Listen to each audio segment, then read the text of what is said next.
تو میرے دوستوں بنی اسرائیل کی نافرمانیوں کی وجہ سے اللہ نے فرمایا وَجَعَلْنَا قُلُوبَهُمْ قَاسِيَةً، ہم نے ان کی دلوں کو سخت کر دیا، پھر یہی خرابی نہ بڑھتے بڑھتے ان کی گمراہی کا ان کا ذریعہ بن گیا۔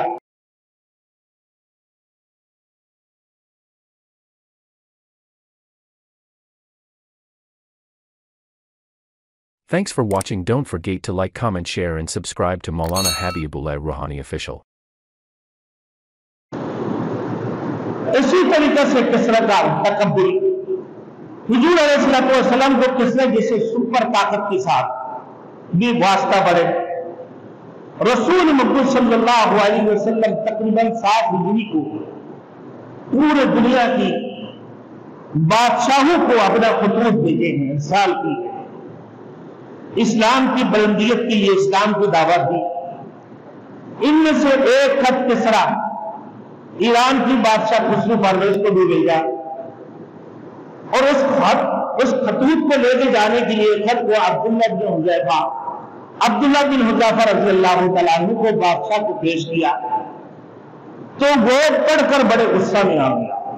رسول مقبول صلی اللہ علیہ وسلم کے خط کو پڑھ کر بڑے غصے میں آ گیا اور اس کے پھاڑ کر اس کو ٹکڑے ٹکڑے کر دیا، اور پھر جاتے وقت ان کو ایسے ذلیل کیا کہ ایک مٹی کا ٹکڑے جو ہے نا حضرت عبداللہ بن حذیفہ رضی اللہ تعالیٰ عنہ کی سر پر اٹھا لی۔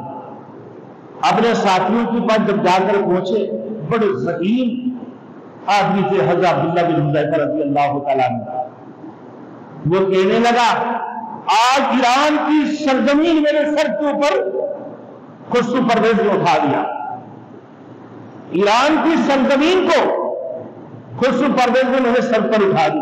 اپنے ساتھیوں کو خوشخبری دے رہا ہے، مٹی کا ٹوکری اٹھایا۔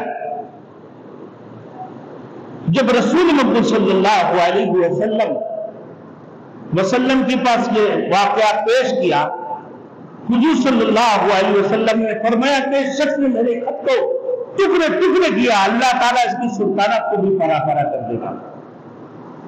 میرے دوستوں، کچھ ہی عرصہ کے بعد آپس میں ان میں جنگ چھڑ گئی، اختلافات شروع ہو گئی، اور ان کی سلطنت ٹکڑے ٹکڑے ہو گئی، اور پھر حضرت عمر فاروق رضی اللہ تعالیٰ عنہ کے زمانہ میں یہ سلطنت مکمل طور پر فتح ہو گئی۔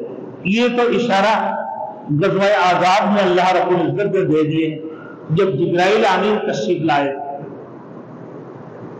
اس وقت مختصر وقت سن لیں واقعہ کہ غزوہ احزاب کی خندقی کے کھودنا شروع کری۔ حضرت ابو ذر غفاری رضی اللہ تعالیٰ ان کی حصہ میں بھی ہر بندے کی حصہ میں 10 خندق کے پڑے، تو آپ ان کی گروپ والے جب وہ کھدائی شروع کر دی، ایک پتھر چکنے قسم کی آگے وہ پتھر ٹوٹ نہیں رہے، بلکہ اوزار کی نقصان پہنچ رہا ہے، جس کی وجہ سے صحابہ اجمعین کہنے لگا کہ ہم اس کو تھوڑی سی ٹیڑھا کریں۔ بولے نہیں، اللہ کے رسول نے لکیر کھینچ دی، اس سے نہ آگے ویسے پیچھے نہ دائیں نہ بائیں، سیدھے سیدھے چلنا۔ اب کہا کہ پھر چلو اللہ کے رسول کے پاس مشورہ کر دیتے، یا رسول اللہ اسی سے بات ہے، چکنے پتھر ٹوٹ نہیں رہے، ہمارے اوزار توڑنا شروع کر۔ اللہ کے رسول صلی اللہ علیہ وسلم اپنا چادر اٹھائی، کندھے میں رکھے اور گھوڑے کندھے میں لی اور لے کر وہاں پہنچے اسی خندق کے اندر۔ جانے کے بعد اللہ کے رسول فرمایا وَتَمَّتْ كَلِمَةُ رَبِّكَ صِدْقًا وَعَدْلًا لَا مُبَدِّلَ لِكَلِمَاتِهِ وَهُوَ السَّمِيعُ الْعَلِيمُ۔ یہ کہہ کر اللہ کے رسول نے پھوڑے مارا، 2 ٹکڑے ہو گئے۔ وَتَمَّتْ كَلِمَةُ رَبِّكَ صِدْقًا، اب اپنے کلمہ کو پورا کرتے ہیں، یہ سچائی ہے، اس میں کوئی شک نہیں ہے۔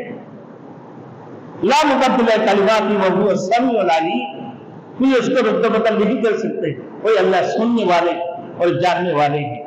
دوبارہ پڑھی، پھر مارا، پھر 2 ٹکڑے، پھر مارا، 3 ٹکڑے، 6 ٹکڑے ہو گئے۔ حضرت سلمان فارسی تھے، یا رسول اللہ کی چنگاریاں نکل رہی تھی، کیا؟ اللہ کے رسول نے فرمایا کہ جب میں نے پہلی مرتبہ پھوڑے مارا، جبرائیل امین تشریف لائے تو وہ کہنے لگا کہ یہ تمہیں یثرب فتح نصیب ہوگی۔ اس کی بات کہنے لگا یا رسول اللہ، پھر کہ 200 چنگاریوں میں کہنے لگا تمہیں فتح مکہ حاصل ہوں گے.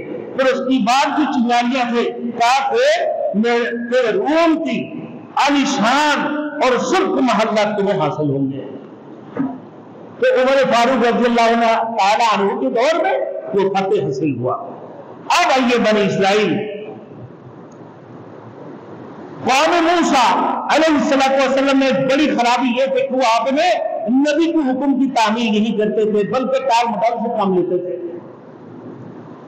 موسیٰ علیہ السلام نے ایک قتل کی سراغ لگانے کے لیے اللہ سے دعا فرمایا. اللہ نے فرمایا ایک گائے ذبح کر دو.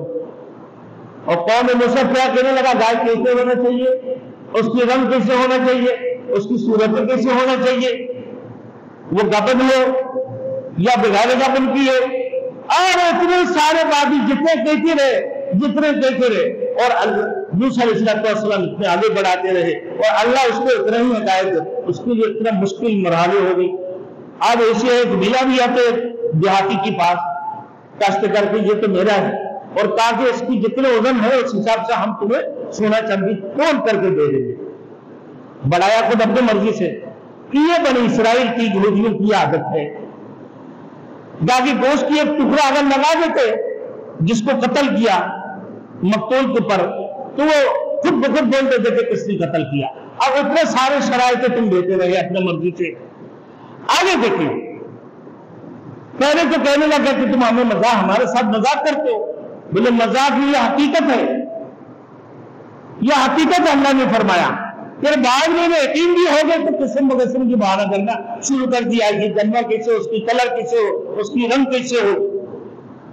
تو میرے دوستوں پھر موسیٰ علیہ السلام نے فرمایا کہ فلاں مقام پر پہنچنا ہے. یہ کہنے لگا بھائی وہاں اگر جائیں گے جب تک یہ قوم ہوں گے ہم وہاں نہیں جائیں گے. کون ہے وہ قوم عمالقہ. اور عمالقہ کھول بھی میرے دوستوں اتنے لمبے تڑنگے تھے جب سمندر میں اتارتا تھا اس کی گھٹنے تک پانی ہوتے تھے اور مچھلیوں کو اسے پکڑ کے سورج سے چھید کر کھاتے تھے.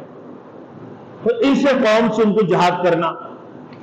موسیٰ علیہ السلام کی قوم کہنے لگا فَاذْهَبْ أَنْتَ وَرَبُّكَ فَقَاتِلَا إِنَّا هَاهُنَا قَاعِدُونَ. تو جاؤ تم اور تمہارے خدا ان سے لڑے, ہم تو یہیں بیٹھے ہیں. اپنے نبی کو جواب دے رہے جو ایک حاکم بھی تھے اور اللہ کے رسول بھی تھے. اللہ نے فرعون سے مقابلہ کرنے کے لیے بھیجا.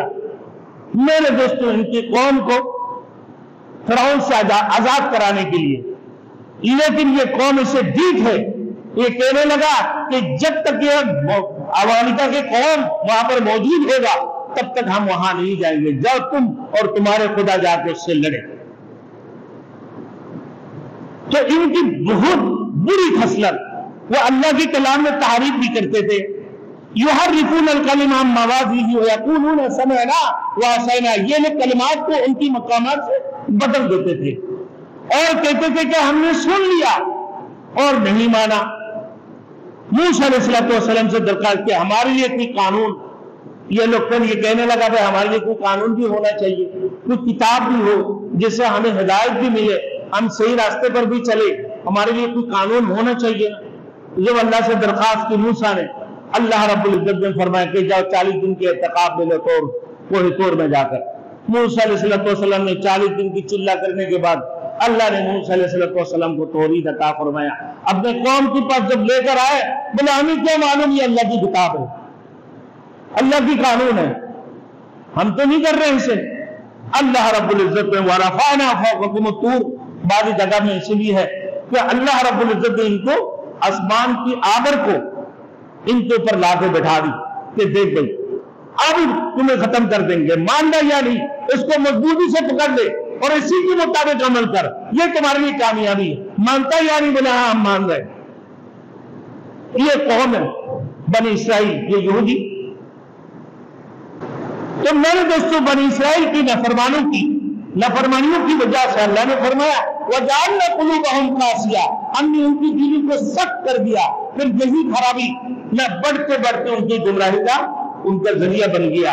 اب یہ اللہ کی غضب میں ہو گئے. اللہ ہمیشہ اللہ کی لعنت ان کے اوپر ہوتے رہے. اور اس کی بعد اس قوم کے اصلاح کے لیے ہزاروں نبی دنیا کے اندر تشریف لائے. عیسیٰ علیہ السلام تک ہزاروں نبی تشریف لائے موسیٰ علیہ السلام کی بعد، ان نبیوں کے ساتھ بھی انہوں نے صحیح سلوک کیا جیسا کہ موسیٰ علیہ السلام کے ساتھ کیا۔